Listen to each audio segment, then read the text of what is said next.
I'm 62 years old now, and for 37 years, I've carried a secret that defies everything we think we know about what's possible in this world. In 1999, I found a missing child in the wilderness of Montana, a girl who had vanished 14 years earlier when she was just 7 years old. But when I found her, she wasn't alone, and she wasn't the same frightened child who had disappeared in 1985. She was 21 years old, living deep in the forests of Glacier National Park, and she was breastfeeding an infant Bigfoot. My name is Robert Chen, and this is the story I was told never to tell. But I'm old now, and some truths are too important to take to the grave. I need to start at the beginning, because the context matters. In 1999, I was working as a search and rescue coordinator for the National Park Service in Montana. I'd been doing it for 11 years by then, ever since I left the Marines in 1988. I'd seen a lot in that time. Hikers who'd gotten lost, climbers who'd fallen, tourists who'd wandered off trails and broken ankles. I'd found people alive, and I'd found people dead. I thought I'd seen everything the wilderness could throw at me. I was wrong. It was late August, the 23rd, to be exact. The summer season was winding down, and we were getting fewer calls than usual. I was in my office at the West Glacier Ranger Station, catching up on paperwork, when my assistant, a young ranger named Jennifer Kowalski, knocked on my door. "Robert, we just got something weird," she said, coming in without waiting for me to answer. "There's a man here, says he's been hiking near Kintla Lake, and he swears he saw a young woman living in a makeshift shelter about 15 miles from the trail. Says she looked like she'd been there for years." I looked up from my desk. "Did he approach her?" "No, that's the thing. He said she ran when she saw him, moved through the forest like she'd been born there, but he got a good look at her face before she bolted. Robert, he says she looked terrified of him, like she'd never seen another person before." I sighed, already mentally categorizing this as another false alarm. We got reports like this maybe twice a year. Backpackers who thought they'd seen hermits or survivalists living off the grid. They almost always turned out to be misidentifications, shadows, wildlife, sometimes just other hikers at a distance. But protocol was protocol. "Did you get a statement?" Jennifer nodded and handed me a form. "His name is Douglas Pemberton from Seattle. He's still in the waiting area. Says he won't leave until someone takes him seriously." I scanned the statement quickly. Pemberton was 53 years old, an experienced hiker who'd done sections of the Pacific Crest Trail, not someone who'd panic at seeing a deer. He described the woman as being in her early 20s, approximately 5'4", with long, dark hair that looked like it had never been cut, wearing what appeared to be handmade clothing from animal hides. He estimated she weighed maybe 90 pounds, extremely thin but appeared healthy. She'd been carrying something, he wrote, but I couldn't make out what it was. "All right, I'll talk to him." Douglas Pemberton was exactly what I expected from his description. Weathered face, practical outdoor clothing, the kind of calm demeanor that comes from spending a lot of time alone in the wilderness. He stood up when I entered the waiting room and shook my hand firmly. "Mr. Pemberton, I'm Robert Chen, Search and Rescue Coordinator. I understand you saw someone unusual near Kintla Lake?" "That's putting it mildly," he said. "Mr. Chen, I've been hiking these mountains for 20 years. I know the difference between a person and an animal, between reality and imagination. What I saw was a young woman, and she was living out there like she'd never known civilization existed." We sat down and I took him through the whole story again, asking for more details. He'd been on day 4 of a solo backpacking trip, following a deer trail about 3 miles off the main hiking route, when he'd come across what looked like a primitive shelter.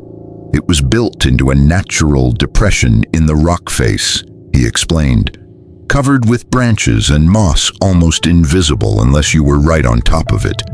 I wouldn't have seen it except I was looking for a place to refill my water bottle. and there was a stream nearby. He'd approached the shelter carefully, thinking it might be abandoned. That's when he saw her emerging from the trees, carrying an armful of what looked like edible plants. She froze when she saw me, he continued, just stopped dead, maybe 30 feet away. We stared at each other for probably 10 seconds. Mr. Chen, I've never seen anyone look so terrified and so wild at the same time. Her eyes, they weren't the eyes of someone who'd been camping for a few weeks. They were the eyes of someone who'd been feral for years. What happened next? I tried to speak to her, raised my hand in a peaceful gesture. The moment I moved, she dropped everything she was carrying and ran. Not like a hiker running, but like a wild animal. She moved through that forest faster than I could follow, jumping over logs, ducking under branches, completely silent. Within seconds, she'd vanished completely. Did you investigate the shelter? I did, he said, and reached into his backpack. He pulled out his digital camera. I took some photos. May I? I took the camera and started clicking through the images. What I saw made my pulse quicken despite my skepticism. The shelter was sophisticated, built with knowledge of wilderness survival that most modern people didn't possess. There were drying racks made from branches, what looked like clay containers for water storage, a fire pit with stones arranged for optimal heat distribution, and there, hanging from a line inside the shelter, was clothing made from tanned animal hides, stitched together with what appeared to be sinew. But what really caught my attention was one photo that showed the interior of the shelter more clearly. On a flat rock that served as a kind of shelf, there was something that looked distinctly out of place. It was a small object, and when I zoomed in on the camera's display, I could make out what it was. A child's plastic hair clip, pink, with a cartoon character on it. Faded and worn, but unmistakably manufactured, unmistakably from civilization. Mr. Pemberton, I said carefully, did you see anything else? Any other signs of who this person might be? He hesitated, then said, there's one more thing. I didn't mention it in my written statement because I thought you'd think I was crazy. I'll be the judge of that. When she ran, I heard something. A sound I couldn't identify at first. It was high-pitched, almost like a baby crying, but it didn't sound quite human. It was coming from inside the shelter. I felt a chill run down my spine. Show me exactly where this was on a map. For the next hour, I worked with Pemberton to pinpoint the location as precisely as possible. He'd marked his GPS coordinates at several points along his hike, and we were able to triangulate the approximate position of the shelter. It was in one of the most remote sections of Glacier National Park, in an area where very few people ever went. The terrain was difficult, the trails were barely maintained, and it was at least a 2-day hike from the nearest road. After Pemberton left, promising to make himself available if we needed more information, I sat in my office staring at those photographs. Something about this felt different from the usual reports. The sophistication of the shelter, that hair clip, the sound of something crying that wasn't quite human. I pulled up our database of missing persons cases in the region. There were dozens of them going back decades. Hikers, campers, children who'd wandered away from campgrounds. Most had been found within days. Some had never been found at all. I started with recent cases, working backward year by year. Nothing matched the description of a woman in her early 20s. Then I expanded my search, looking at children who'd gone missing 10, 15, 20 years ago. And that's when I found it. A case from 1985. Emma Louise Hartley, age 7, disappeared from a family camping trip at Bowman Lake Campground in Glacier National Park on July 14, 1985. Last seen wearing a pink t-shirt with a cartoon character, denim shorts, and pink hair clips. Brown hair, brown eyes, 4 feet tall, approximately 60 pounds. I clicked through the case files, my heart pounding. There were photos of Emma before she disappeared. a smiling 7-year-old with long, dark hair pulled back with those same pink clips. There were statements from her parents, John and Patricia Hartley, describing how Emma had been playing near their campsite when she vanished. A massive search had been conducted, involving hundreds of volunteers, search dogs, helicopters. They'd found nothing, not a single trace. After 3 weeks, the search had been called off. Emma Hartley was presumed dead, but the case had never been officially closed. Every few years, her parents had reached out to the Park Service, asking if there had been any developments. The last contact had been in 1997, 2 years ago. Patricia Hartley had written asking if there were any new technologies or methods that might help find her daughter, even just to recover remains so they could have closure. I'd written back personally, explaining that we'd done everything possible, but promising that the case remained open, and if anything new came up, we'd investigate immediately. I looked at the photo of 7-year-old Emma Hartley, and then at the digital images of the primitive shelter and the hair clip. The dates matched. The location was only about 15 miles from Bowman Lake, certainly within the range a child could have wandered, especially over the course of days or weeks. And if Emma Hartley had been 7 in 1985, she would be 21 now, the same approximate age Pemberton had estimated for the woman he'd seen. It was impossible. A 7-year-old child couldn't have survived alone in the wilderness for 14 years. The winters in Glacier National Park were brutal, temperatures dropping to 30 below zero, snow accumulating in depths that would bury a small child. There were grizzly bears, mountain lions, wolves. There was no food for months at a time. No shelter adequate for that kind of cold. It was absolutely impossible, and yet I couldn't shake the feeling that I was looking at a connection. I stayed in my office until well after midnight, going through every detail of Emma Hartley's disappearance. The more I read, the more convinced I became that I had to investigate Pemberton's sighting. If there was even a 1% chance that Emma Hartley was alive out there, I had an obligation to find out. The next morning, I assembled a small team.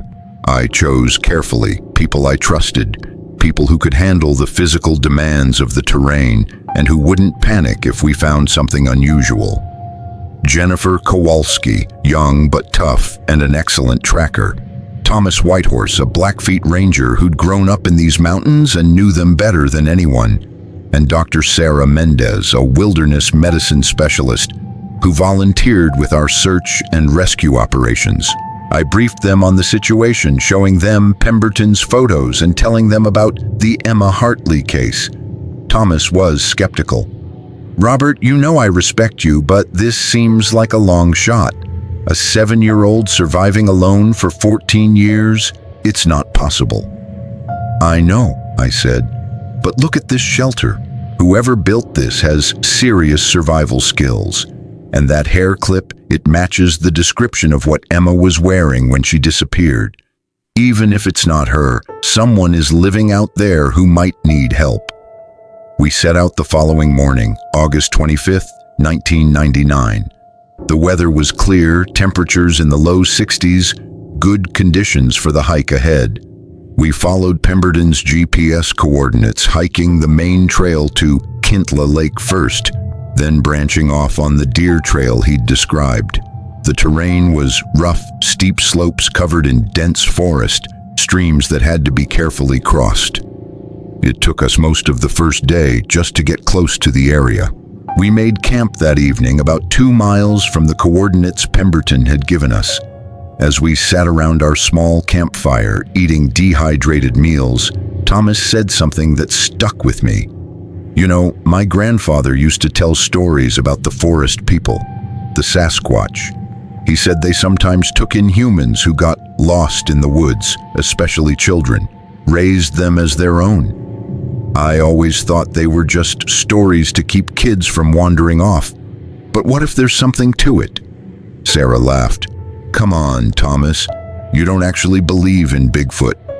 "I'm just saying," he replied, looking into the fire, If a child did somehow survive out here for 14 years, they didn't do it alone. Something or someone would have had to help them, protect them, teach them. The next morning, we broke camp at dawn and headed for the coordinates. Thomas took the lead, moving silently through the forest, reading signs that the rest of us couldn't see. Around mid-morning, he held up his hand, signaling us to stop. "There," he whispered, pointing ahead. Through the trees, I could make out the rock face Pemberton had described, and there, nearly invisible against the stone and forest, was the shelter. We approached slowly, carefully. The shelter looked exactly as it had in Pemberton's photos, but there was something different now. The fire pit had fresh ashes in it, still warm to the touch. Someone had been here very recently, possibly within the last few hours. Sarah examined the drying racks. "Fresh fish," she said quietly, "caught within the last day or two. And look at this stitching on these hides. This is expert work, the kind of thing that takes years to learn."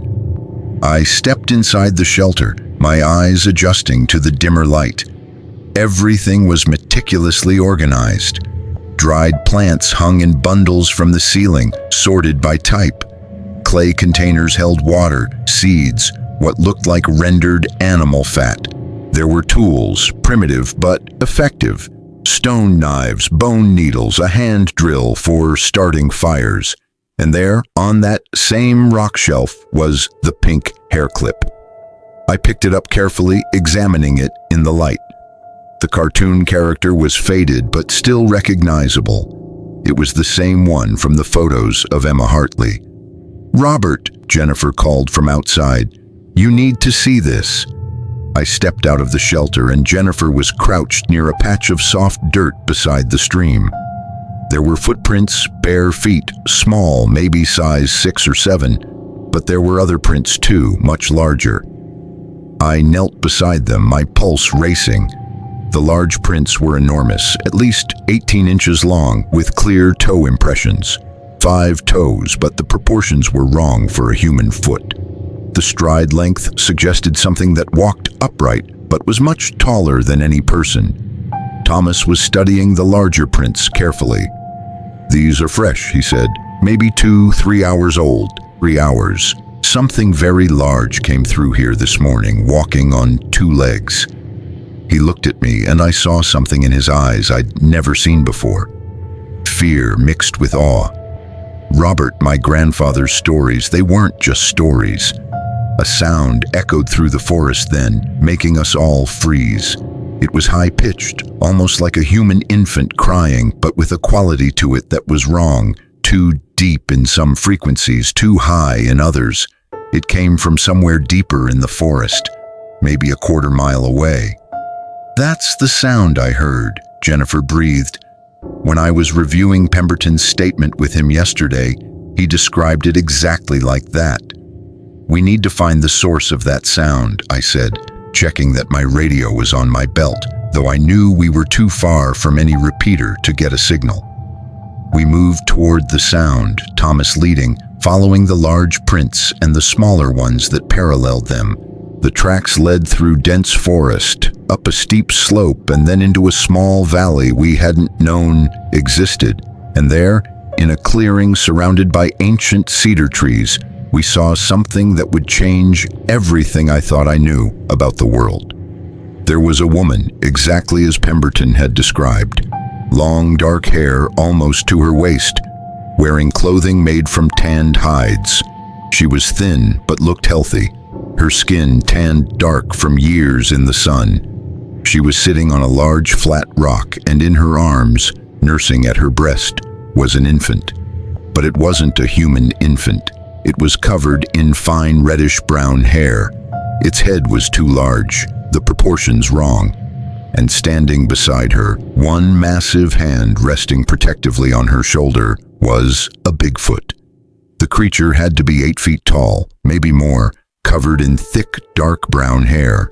Its face was simultaneously human and utterly alien. A broad nose, a heavy brow ridge, eyes that held intelligence and something else. something that looked almost like compassion. The woman looked up at us, and I saw her face clearly for the first time. Despite the years, despite the wildness, despite everything, I recognized her from the photos I'd studied. It was Emma Hartley. We all stood frozen, not daring to move. Emma's eyes were wide, terrified, and the Bigfoot beside her made a low, rumbling sound, clearly a warning. "Don't move," Thomas whispered. "Don't make any sudden movements." "Emma," I said softly, keeping my voice as gentle as I could. "Emma Hartley, we're here to help you. We're not going to hurt you." At the sound of her name, something flickered in Emma's eyes. Recognition, maybe, or just confusion. She clutched the infant closer to her chest, and I realized with a shock what I was seeing. The baby wasn't just being held, it was nursing. Emma Hartley was breastfeeding a Bigfoot infant. "My name is Robert Chen," I continued, speaking slowly and calmly. "I work for the National Park Service. Your parents, John and Patricia, they've been looking for you for 14 years. They never stopped hoping you were alive." Emma's mouth moved and a sound came out. It wasn't quite speech, more like a vocalization, rough and unpracticed. But then she tried again, and I heard something that might have been a word. There. The effort it took her to form that single word was visible on her face, as if she was reaching back through 14 years of silence, trying to remember how to be human. The Bigfoot beside her made another sound, deeper this time, and two more massive shapes emerged from the forest behind Emma. One was female, slightly smaller than the male beside Emma, with a crest of reddish fur. The other was another male, even larger than the first, easily 9 feet tall. We were surrounded, and I realized that if these creatures wanted to harm us, there was nothing we could do to stop them. But they didn't attack. They simply stood there, watching us, protecting Emma and the infant. And as I looked at that impossible scene, at the young woman who'd been missing for 14 years, at the Bigfoot family that had clearly taken her in, raised her, accepted her as one of their own, I understood that I was witnessing something that would challenge everything science thought it knew about these creatures, about human survival, about the boundaries between species. Emma Hartley was alive. She'd survived the impossible. And the story of how she'd done it, the story of what had happened to a 7-year-old child lost in the wilderness of Montana, was about to rewrite our understanding of what was possible in this world. But first, I had to figure out how to approach her, how to communicate, how to convince her that we meant no harm. And I had to do it without threatening the family that had saved her life and raised her for 14 years, the family of Bigfoot that had given her everything when she had nothing. The standoff lasted for what felt like hours, but was probably only a few minutes. None of us moved. The Bigfoot family remained in their protective positions around Emma and the infant. Emma herself watched us with those wary, wild eyes that had seen things no human should have to see, that had adapted to a life most people couldn't imagine. I slowly lowered myself to the ground, sitting cross-legged to make myself appear less threatening. "Emma," I said softly, "I'm going to sit here. I won't come closer. I just want to talk to you, if that's okay." The large male beside her, the one I assumed was the dominant member of this family group, the father perhaps of the infant Emma was nursing, tilted his head, studying me. The intelligence in that gesture was unmistakable. This wasn't an animal operating on instinct. This was a thinking, reasoning being, making decisions about how to respond to an unprecedented situation. Behind me, I heard Sarah's breath catch. She was seeing what I was seeing, recognizing the cognitive capacity in that simple head tilt. Thomas remained absolutely still, his years of wilderness experience telling him that any sudden movement could trigger a defensive response. Jennifer had slowly pulled out her camera, though she wasn't raising it to take photos, just holding it ready. Emma's mouth moved again, forming words with obvious difficulty, "Who?" she managed, then stopped, frustrated. "Who? You." Her pronunciation was strange, the vowels drawn out in ways that suggested she'd been speaking a very different language for a very long time. "My name is Robert," I repeated. "These are my friends, Thomas, Sarah, and Jennifer. We came looking for you because your parents have been hoping to find you for 14 years. At the word parents, something changed in Emma's expression. Pain flashed across her face, memory perhaps, or loss. She looked down at the infant in her arms, the small creature that was unmistakably not human but was nursing as peacefully as any human baby might. Then she looked up at the large male beside her, and the expression on her face was one I recognized. Love. Complicated, probably confused by her long isolation, but love nonetheless. "She has a family here," Thomas murmured beside me. "We're not rescuing her, Robert. We're interfering with her life." "But her human family," Jennifer started. "Think about her parents," Sarah interjected softly. "They've spent 14 years believing their daughter was dead. They deserve to know she's alive." "But look at her," Thomas replied. "She's not that 7-year-old girl anymore. She's been living as one of them for 2/3 of her life. You can't just take her back to civilization and expect her to adapt." He was right, I knew. But I also knew that we couldn't just walk away. "Emma," I said, trying a different approach. "Do you remember your mother, your father? Do you remember being a little girl?" Emma's eyes filled with tears, the first truly human expression I'd seen from her. She nodded slowly, then pointed to herself, and said something in a language I didn't recognize. It was a series of grunts and modulated vocalizations, complex and clearly meaningful, but completely unlike human speech. The large male beside her responded in the same language, his vocalizations deeper but following the same pattern. They were talking to each other, communicating in the language of the Bigfoot, the language Emma had learned to survive. "Sarah," I said quietly, "start recording this. Everything, the vocalizations, the interactions, all of it. This is anthropological history happening right in front of us." Sarah pulled out a small digital recorder from her pack and switched it on. The large male noticed the device and tensed, but Emma placed her hand on his arm, a gesture that was purely human in its reassurance, and he relaxed slightly. "Emma," I continued, "I understand you have a life here, a family." I gestured carefully toward the Bigfoot surrounding her. "But your human family, they need to know you're alive. They need to know you're okay. You don't have to leave here if you don't want to. But maybe we can find a way for both families to know you're safe." Emma looked at me for a long moment, then carefully, she shifted the infant in her arms.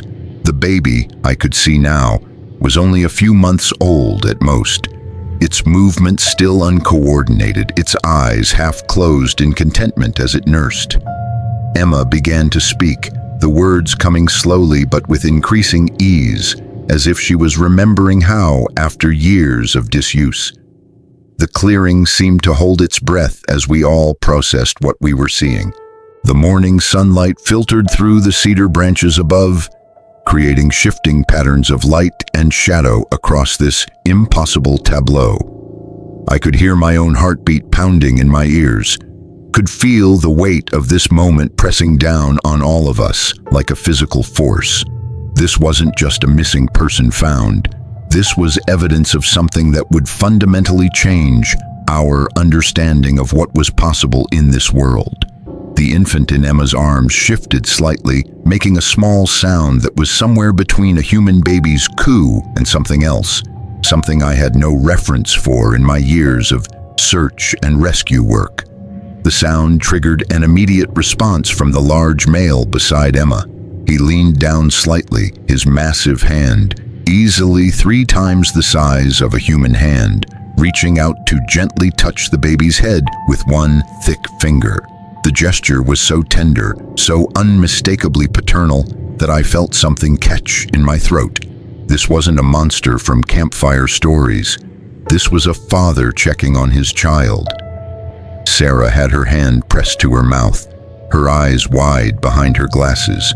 I could see her scientific mind trying to reconcile what she was seeing with everything she'd learned in medical school, every biology textbook she'd ever studied. Jennifer had gone completely still, barely breathing, her camera hanging forgotten at her side, even though this was arguably the most important photographic opportunity of her life. Thomas stood with his feet planted firmly, his wilderness training keeping him grounded even as his worldview was being completely rewritten before his eyes. And I stood there, the coordinator, the person responsible for this team's safety and decisions, trying to figure out what the hell we were supposed to do next. The larger of the two older Bigfoot, the one Emma would later identify as Mountain Stone, made a low rumbling sound deep in his chest. It wasn't aggressive, but it was clearly a communication, directed at the male beside Emma. Strong Cedar, as I would learn his name meant in their language, responded with his own vocalization.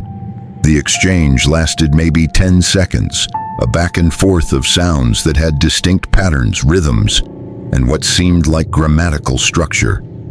I could hear questions and answers, the rise and fall of tone that suggested genuine language, not just animal sounds or emotional expressions. Emma watched this exchange between her mate and his father, and I realized with a jolt that she understood every single word of it. She was fluent in their language, had been speaking it for years, perhaps spoke it better now than English, more naturally than the human speech she was struggling to remember.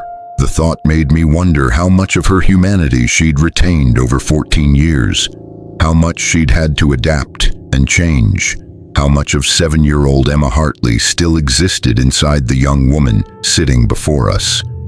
The wind shifted slightly, carrying with it the scent of the forest, pine and cedar, damp earth from last night's rain, the mushroomy smell of decomposing leaves, and something else, something musky and wild that I assumed came from the Bigfoot themselves. It wasn't unpleasant, just different, primal in a way that reminded me we were in their territory, their home, and we were the intruders here. We were the ones who didn't belong.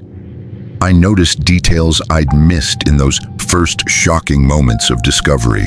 The way Emma sat was different from a typical human posture.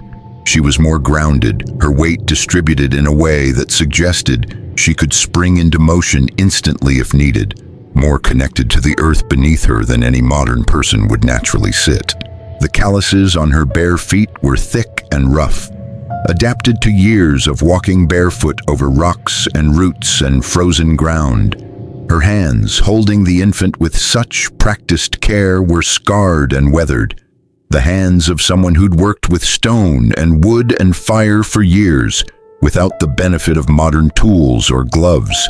She'd built shelters, made clothing, crafted tools, survived winters that would kill most trained survivalists.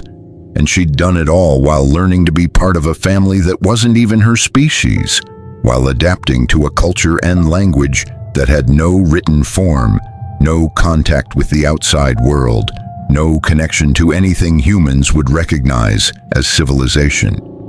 The hybrid infant, this impossible child, this biological bridge between two worlds that weren't supposed to be able to meet this way, continued nursing peacefully.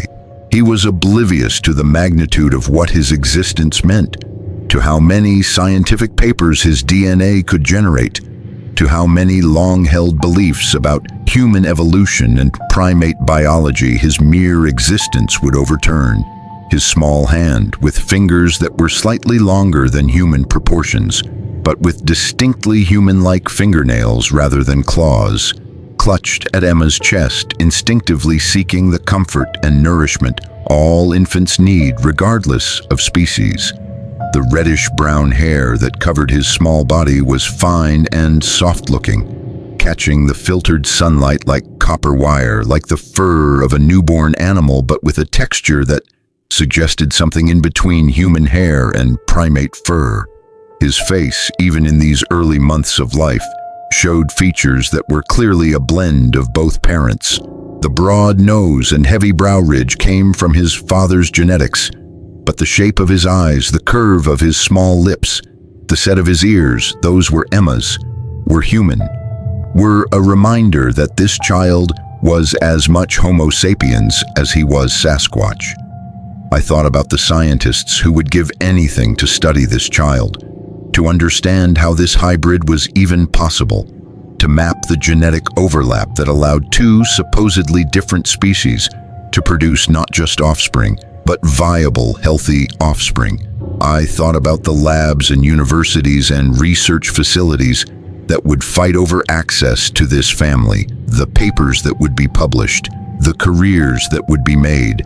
And I knew, standing there in that clearing with the morning sun warming my face and impossible reality staring back at me, that I would never let that happen. This family deserved to live in peace, to raise their child away from microscopes and test tubes and the invasive curiosity of a world that couldn't understand what I was beginning to grasp. That love and family and sacrifice transcended species boundaries, that protection and care weren't uniquely human traits, that intelligence and emotion existed in forms we'd been too arrogant to recognize. Strong Cedar's eyes met mine again, and I saw wariness there, the natural caution of any father protecting his family, but also something else, a kind of resigned understanding, perhaps. He knew what we represented, knew the danger we posed just by knowing his family existed, by having the ability to lead others here. But he also understood. I could see it in how he looked at Emma, that she needed this connection. She needed some bridge to the world she'd come from, needed her human parents to know she hadn't died alone and afraid in the wilderness. I could see the conflict in how he held himself, muscles tensed and ready to flee at the first sign of true threat, protective but not aggressive, willing to wait and see what we would do next. Lost, she said, breaking the silence that had stretched between us. I was lost, small, scared. She gestured to indicate her size when she disappeared, holding her hand low to show a child's height. Cold, night, alone. The story came out in fragments, broken English mixed with gestures and expressions that transcended language. 7-year-old Emma had wandered away from the campsite, following what she thought was a deer trail, curious about where the animals went. She'd gotten turned around in the dense forest where every tree looked the same, couldn't find her way back. By the time night fell and the temperature dropped, she was completely lost, terrified, crying in the darkness that seemed to swallow all hope. And then, Emma said, her voice strengthening slightly as the words came back to her, "They found me." She gestured to the large male beside her, him, his mother. They heard me crying. The way she said it with such simple certainty made the hair on my arms stand up. The Bigfoot had heard a lost child crying in the wilderness, and instead of ignoring her, instead of seeing her as a threat or prey, they'd approached her. They'd helped her. Scared of them, Emma continued, her hand moving to rest on the massive arm of the male beside her. So big, but she gestured to the slightly smaller female with reddish fur. She brought food, berries, fish, kept me warm. The tears were flowing freely down Emma's face now, 14 years of isolation and survival pouring out in broken sentences. She showed me plants, safe plants, water, how to make fire. She looked up at the male. He scared away bear, scared away cat, protected me. Thomas was right, I thought. She didn't just survive. She was adopted, raised by them. "No," I said gently, "I know you were scared at first, but they saved you. They took care of you." Emma nodded vigorously. "Family," she said, and the word came out clearly, firmly. They are family. She looked down at the infant in her arms. My family now. The implications of what she was saying began to sink in. This wasn't just a case of a child being protected by animals until rescue could arrive. Emma had been integrated into their social structure. She'd learned their language, their ways. And the infant she was nursing, the infant that was clearly not human, was connected to her in a way that suggested something I could barely process. Emma, I said carefully, the baby. Is he or she, is the baby yours? Emma's expression became protective, almost fierce. Mine, she said. I carried, I birthed, I feed. My son. The large male beside her made a deep rumbling sound that might have been approval or agreement. Sarah made a small sound of shock beside me. Robert, she whispered, that's not possible. The genetic differences between humans and whatever these creatures are, it shouldn't be possible for them to produce offspring together. But we were looking at the evidence. A hybrid infant, impossible by everything science understood, but real and alive and nursing peacefully in Emma's arms. The baby had features of both species, the body proportions leaning more toward Bigfoot, but the face, the facial structure had elements that were distinctly more human. The fine hair covering its body was reddish-brown, lighter than the dark brown of what I assumed was its father. How long? I asked. How long have you been? I struggled for the right words. How long have you been part of this family? Emma thought for a moment, clearly trying to calculate time in a way she hadn't needed to for years. Many winters, she said finally. 10, maybe more. She gestured to herself. I grew, became woman. She looked at the male. She paused, searching for the word. He chose me. I chose him. Together. Jennifer had been quietly taking notes, but now she looked up. Emma, do you remember your human family? Your mother and father, what they looked like? Emma's face crumpled with emotion. Yes, she whispered, remember. Mother's smell, father's laugh. Sister, she stopped, pain crossing her features. Little sister. Baby when I lost. Your sister's name is Hannah, I said softly, remembering the case files. She was 3 when you disappeared. She's 17 now. Emma's eyes widened. 17. The concept of years of time passing in the human world seemed to hit her with fresh force. She looked down at herself, at her body that had grown and changed in the wilderness, at the infant in her arms, at the life she'd built. Cannot go back, she said. Cannot be that girl. That Emma is gone. You're right, Thomas said, speaking for the first time since Emma had started talking. You can't go back to being 7 years old. But Emma, he leaned forward slightly. Your family, they've been in pain for 14 years. They think you're dead. Even if you stay here, even if you choose this life, they deserve to know you're alive. They deserve to know you're happy. The large male, Emma's mate, made a series of vocalizations. Emma responded in the same language, a rapid back and forth that lasted nearly a minute. The other 2 Bigfoot, who I'd come to understand were probably the male's parents, Emma's adoptive family, joined in the conversation. It was remarkable to watch this interspecies family council, deciding together what to do about the humans who'd stumbled into their hidden world. Finally, Emma turned back to us. He says, she gestured to her mate. He says humans are dangerous. Humans hunt. Humans kill. He wants to leave this place, go deeper into mountains where no humans come. But she paused, I want my mother to know. I want her to know I lived. I survived. I found love. I have son. She looked at me with desperate hope. Can you tell her? Can you tell her without bringing hunters, without bringing danger? That's when I understood the full weight of the situation. If word got out that Bigfoot were real, that they existed in Glacier National Park, that they were intelligent enough to adopt and raise a human child, that they could apparently interbreed with humans, it would cause chaos. Scientists would demand access. Cryptozoologists would descend on the area. Hunters would come looking for proof, for trophies. The media would turn it into a circus, and this family, Emma's family, would be destroyed.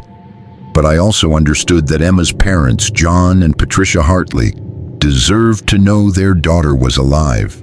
They deserved closure, truth, answers to 14 years of questions and grief. "I need to think about how to do this," I said slowly. "Emma, if we tell your parents, if we bring them here to see you, can you promise me they won't tell anyone else?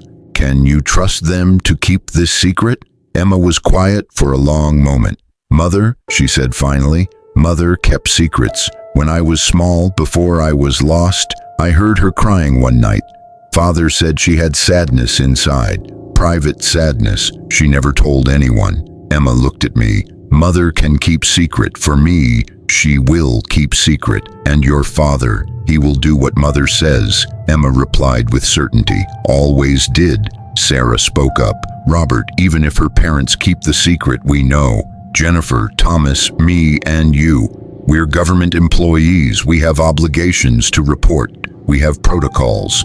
She was right, and I hated that she was right. By every regulation in the book, we should be calling this in, bringing in whole teams, documenting everything, capturing evidence. But looking at Emma, at her family, at the infant who should not exist but did, I knew that following those protocols would be a death sentence for everything she'd built. I made a decision in that moment, one that could cost me my career, possibly my freedom. I'm going to tell you all something, and you can choose what to do with it. But I'm asking you as colleagues, as people who've worked with me for years, to think carefully before you act. We never found Emma Hartley.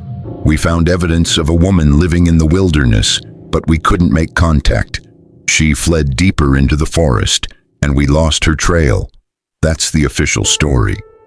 Jennifer looked at me with wide eyes.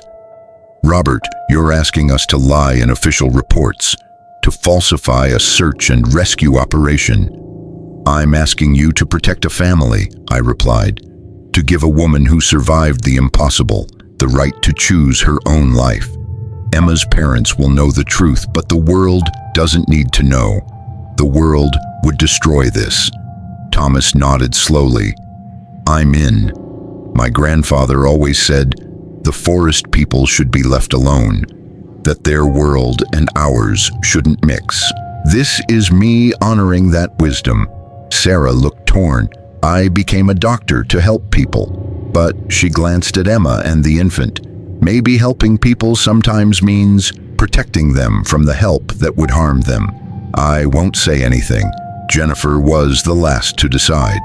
She looked at Emma for a long time, then at the Bigfoot family standing protectively around her. Finally, she nodded. "Okay, we never found her. But Robert, you have to promise me one thing." "What?" "That we'll check on her. Not often, maybe once a year, just to make sure she's okay, that she's safe, that if she ever needs help, medical help for her or the baby, she knows how to reach us." "That's fair," I agreed. "Emma, is that acceptable to you? Once a year, one of us comes to this area. We don't approach unless you signal us. We just need to know you're alive and well." Emma looked at her mate, and again they exchanged vocalizations. After a moment, she nodded. "Yes. Once when snow melts.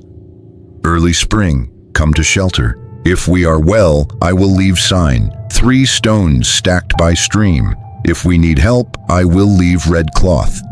The red cloth was specific enough that I wondered if she remembered it from her childhood, from some game or signal her family had used. "Now," I said, "comes the hard part. How do we bring your parents here without anyone else knowing?" Emma thought about this. "Bring them alone, no others. Tell them," she paused, struggling with the words, "tell them must come alone or lose daughter forever. Mother will understand. She will convince father."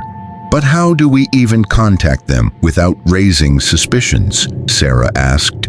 "We can't just call them and say we found their daughter, who's been missing for 14 years. I have an idea, I said. The case file shows that Patricia Hartley writes to the Park Service every few years. I'll write back, using official letterhead, saying we've received new information about Emma's disappearance and we need to meet with them in person to discuss it. I'll ask them to come to West Glacier, tell them it's sensitive and requires privacy. Once they're there, we'll tell them the truth and give them the choice of whether to see Emma. And if they can't keep the secret, Jennifer asked, if they go public? Then Emma and her family disappear, I said. They go deeper into the wilderness and we never find them again. At least the Hartleys will have known, for however briefly, that their daughter survived. It was a terrible gamble, but it was the best option we had. Emma, I said, this will take time. A few weeks to contact your parents to arrange everything safely. Can you stay in this area until then? Emma looked around at the small valley, at the forest that had been her home for 14 years. We stay near, she said. We watch. When you bring them, come at sunrise. We will be ready.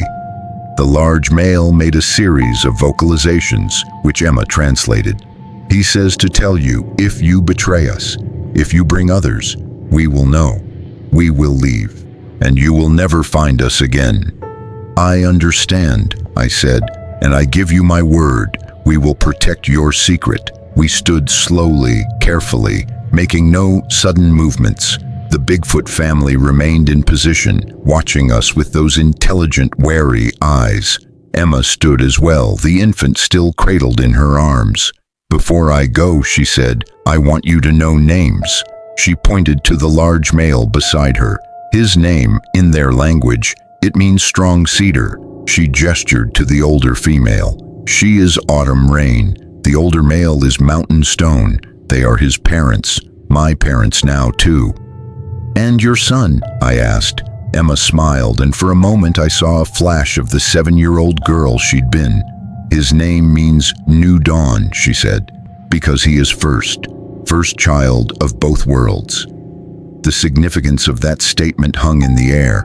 Not just the first hybrid, if that's what he truly was, but a symbol of something unprecedented, a bridge between two species that weren't supposed to be able to cross that divide.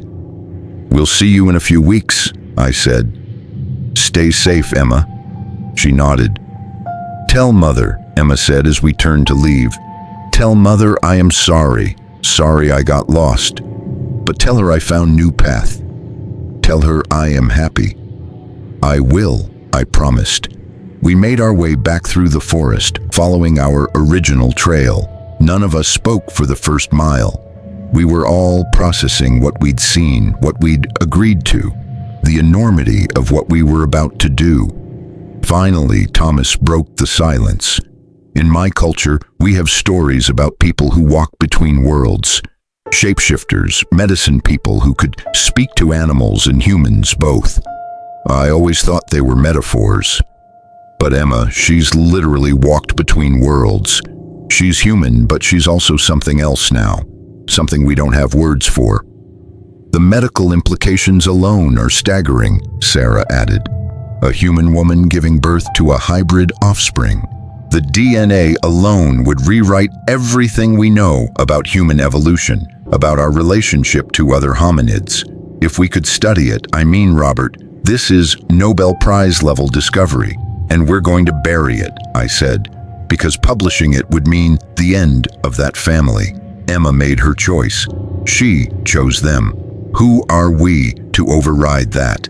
We reached our campsite as the sun was setting, painting the sky in shades of orange and purple that seemed almost too beautiful for the weight of what we were carrying. That night, around our campfire, we worked out the details of our cover story. We'd report that we followed up on Douglas Pemberton's sighting. We found evidence of a primitive shelter, suggesting someone had been living in the area, but the occupant fled before we could make contact. We attempted to track them, but lost the trail in difficult terrain. We recommended periodic monitoring of the area, but concluded that whoever was living there appeared capable of surviving and wished to avoid human contact. Case closed, no active search needed. It was thin, but it was plausible. People did occasionally go off-grid in the wilderness, living as hermits by choice. It happened. The next morning, we hiked back to our vehicles and drove to the ranger station in West Glacier. I immediately sat down to write the letter to Patricia and John Hartley. It took me several drafts to get the tone right. Too hopeful and they'd be devastated if things went wrong. Too vague and they might not come. Finally, I settled on this. Dear Mr. and Mrs. Hartley, I am writing to you regarding the case of your daughter, Emma Louise Hartley, who disappeared from Glacier National Park in July of 1985. Recently, we have received information that warrants a face-to-face discussion. The nature of this information is sensitive and requires complete confidentiality. I understand this letter may raise many questions, and I apologize for the vague nature of this communication, but I must insist that this matter be handled with the utmost discretion. Would you be able to travel to West Glacier, Montana, for a private meeting? Please come alone and tell no one of this correspondence or the purpose of your visit. The reasons for this request will be made clear when we meet. I will be available any day in the week of September 13th through September 17th. Please call my direct line to arrange a specific date and time. With sincere regards, Robert Chen, Search and Rescue Coordinator. I mailed the letter the same day, using overnight delivery to their address in Bozeman, Montana. Then came the hardest part, waiting. For 3 days, I jumped every time my phone rang. I couldn't focus on other work. Jennifer noticed and tried to distract me with routine tasks, but my mind was always on that letter, on whether the Hartleys would respond, on what would happen when they did. On the fourth day, September 2nd, my phone rang at 2:15 in the afternoon. "This is Robert Chen," I answered. "Mr. Chen," a woman's voice said, shaking with emotion, "this is Patricia Hartley. I received your letter." My heart began to pound. "Mrs. Hartley, thank you for calling. I know this must be confusing." "Confusing!" She laughed, but there was no humor in it. "Mr. Chen, for 14 years I've prayed for news about my daughter. For 14 years I've had nightmares about what might have happened to her. Your letter suggests you know something. Please, I'm begging you, tell me. Is Emma alive?" The question hung there, and I had to make a choice. I could tell her over the phone, but that seemed cruel, a revelation like this delivered through a telephone line. Or I could ask her to trust me, to come all this way on faith alone. "Mrs. Hartley," I said carefully, "what I have to tell you must be done in person. I need you to trust me. Can you and your husband come to West Glacier next week?" There was a long silence. Then, yes, we'll come. Whatever it is, whatever you have to tell us, we'll come. How about Tuesday, September 14th? I can arrange to have my office available for privacy. "That works," she said. "Mr. Chen, please, just tell me one thing. Should I hope, or should I prepare myself?"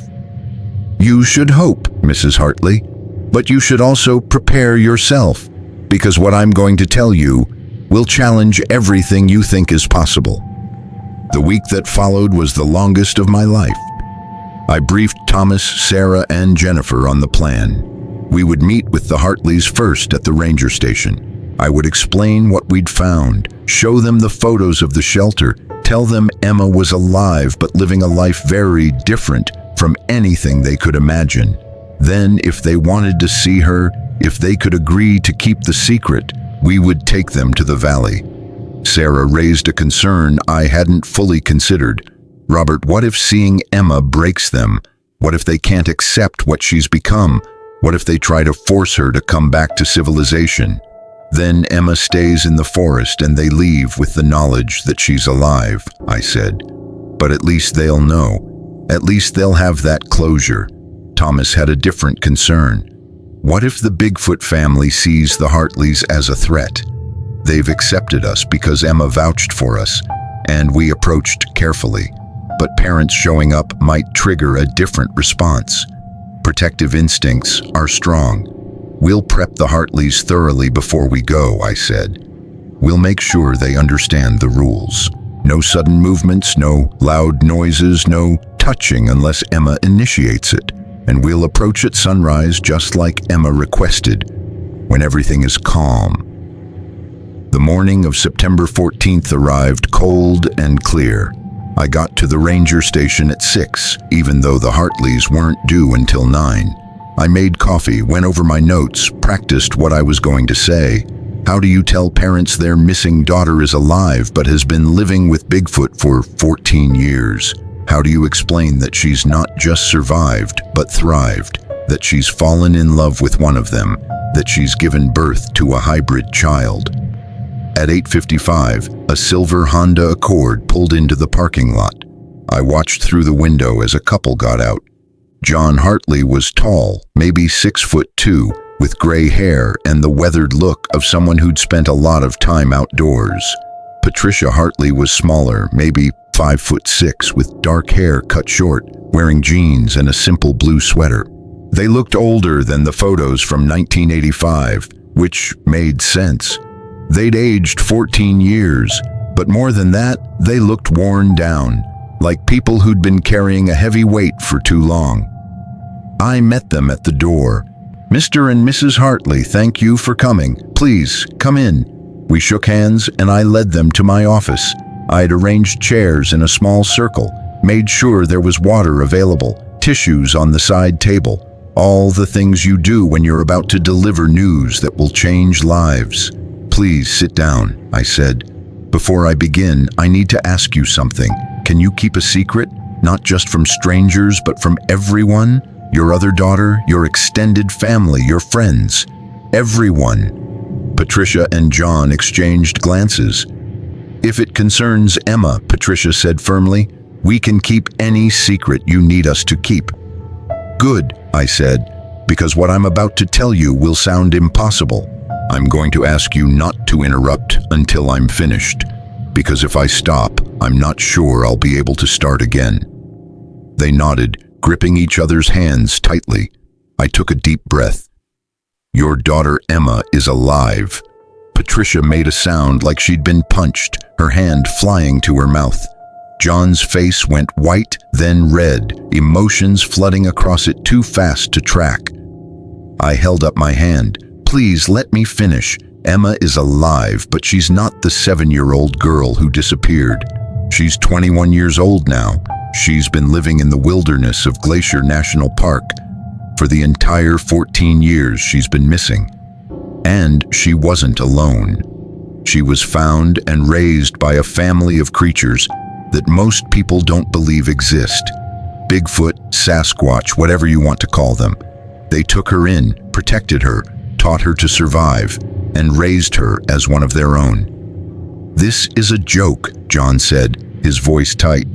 "This is some kind of sick joke." "I wish it were," I replied. "But I've seen her. I've spoken with her. I have photos." I pulled out the images we'd taken, carefully selected to show Emma, but not reveal too much about her family or the hybrid infant. These were taken 1 week ago. Patricia took the photos with shaking hands.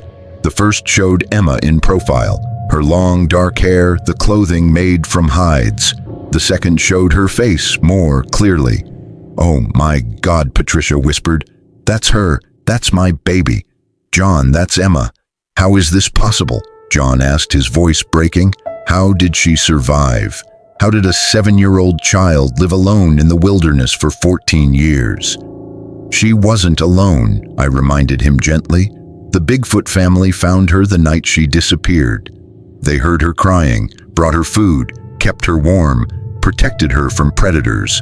Over the years, they taught her their ways. She learned their language, their survival skills. She became," I paused, searching for the right words, "she became part of their family." Patricia was crying now, tears streaming down her face as she stared at the photos. "Can we see her? Can we talk to her?" "Yes," I said. "She wants to see you, but there are conditions." "Conditions?" John's voice rose. "Our daughter is alive and there are conditions?" "John," Patricia said quietly. Let him explain. I leaned forward. Emma has built a life in the wilderness. She has a family there, a mate. She has chosen to stay with them. If you want to see her, you have to respect that choice. You have to understand that she's not coming back to civilization, and you have to keep her existence absolutely secret. Because if the wrong people find out about her, about the Bigfoot family, they will be hunted, captured, possibly killed. You're asking us to see our daughter and then leave her in the forest, John said. That's not, we can't just. We can, Patricia interrupted. John, we can because we have to, because she's alive. After 14 years of thinking she was dead, she's alive. If she wants to stay in the forest, if that's her choice, then we respect it. We get to see her, talk to her, know that she's okay. That's more than we had yesterday. There's something else, I said. Something I need to prepare you for before you see her. Emma is not just living with this Bigfoot family. I struggled with how to explain it. She's become intimate with one of them. She has a child, a son. The baby is a hybrid, part human, part Bigfoot. That's impossible, John said flatly. Genetically impossible. And yet it happened, I replied. I've seen the infant. Emma was nursing him when we found her. The medical and scientific implications are extraordinary. But that's not what's important here. What's important is that Emma is happy. She considers this Bigfoot male her mate, her husband, if you want to think of it that way. The child is her son. That's her family now. Patricia was staring at the photos with an expression I couldn't quite read. She's been gone so long, she said softly. She's lived an entire life we know nothing about. She grew up, fell in love, had a baby, all without us. I know this is painful, I said, but you can be part of her life now in whatever way she's comfortable with. Emma suggested annual visits just so you know she's well. It's not what you lost 14 years ago, but it's something. When can we see her? Patricia asked, wiping her tears. Tomorrow morning, I said. We'll hike into the area where she's living. It's about a 6-hour hike, rough terrain. We'll camp overnight and approach her family at sunrise. Emma requested sunrise specifically. She says that's when they're most calm, most receptive to contact. We'll go with you, Sarah, Thomas, Jennifer, and myself. We'll guide you and help facilitate the meeting. What do we, Patricia hesitated, what do we say to her? I don't know, Mrs. Hartley. I think you tell her what you've wanted to tell her for 14 years. That you love her, that you never stopped looking, that you're glad she's alive. The rest, you'll figure out when you see her. We spent the next hour going over the logistics, the supplies they'd need, the protocol for approaching the Bigfoot family, the safety precautions. John asked technical questions, focusing on details as a way to process the impossible information. Patricia just stared at the photos, occasionally touching Emma's face through the image, as if she could reach through and touch her actual daughter. Finally, as they were leaving to get supplies for the next day's hike, Patricia turned to me. Mr. Chen, thank you. I don't know if Emma realizes how lucky she was that you found her, that you're the person who found her, and not someone who would have exploited this. You gave us our daughter back. I haven't given her back, I said gently. She's not yours to have back, not in the way she was. But I've given you the chance to know she's alive and well. The rest is up to Emma. That night, I barely slept. I kept thinking about what the next day would bring, about the reunion between Emma and her parents, about all the ways it could go wrong. What if the Bigfoot family decided the risk was too great and fled? What if Emma saw her parents and the trauma of her original loss came flooding back? What if the Hartleys couldn't handle seeing what their daughter had become and reacted badly? But when morning came and I met the Hartleys at the trailhead, along with Thomas, Sarah, and Jennifer, I saw something in Patricia's eyes that gave me hope. Determination mixed with love. Whatever happened, whatever she saw, she was ready to accept it if it meant seeing her daughter. We started the hike at 7 in the morning. The Hartleys were in decent shape, which helped, but the terrain was still challenging. We moved slowly, taking breaks frequently, making sure they were hydrated and managing the altitude. As we hiked, Patricia told me stories about Emma as a child, how she'd loved animals, how she'd been fearless about exploring, how she'd always been independent and strong-willed. She was stubborn, Patricia said with a sad smile. Once she made up her mind about something, there was no changing it. I used to worry about that, thought it would get her in trouble someday. Now I think maybe that stubbornness is what kept her alive, that determination to survive no matter what. We reached our camping spot around 4 in the afternoon. We set up tents, prepared a simple dinner, and as darkness fell, we sat around the fire talking. John finally asked the question I'd been waiting for. "Mr. Chen, these Bigfoot, are they dangerous? Should we be afraid?" "They're intelligent," I said. "They have language, social structures, families. They're not animals acting on instinct. They're people, just different from us. The family that adopted Emma has protected her for 14 years. They've kept her safe through winters, predators, everything this wilderness could throw at a child. They're not dangerous unless they feel threatened, so we treat them with respect. We approach slowly, we follow Emma's lead, and we don't do anything to make them think we're a threat to her or the baby." Patricia looked into the fire. "Do you think Emma still remembers us, remembers being our daughter?" "She remembered enough to ask us to tell you she's alive," I said. "She cried when we talked about you. She knows she has 2 families, the one she was born to and the one that saved her. That's complicated, probably painful for her. But yes, Mrs. Hartley, she remembers you." We turned in early, trying to rest before the sunrise meeting. But I lay awake in my tent, listening to the sounds of the forest, wondering what tomorrow would bring. This was it. 14 years of searching, of grief, of unanswered questions, all coming to a conclusion in a hidden valley in the Montana wilderness. I just hoped it would be the conclusion the Hartleys needed and Emma could accept.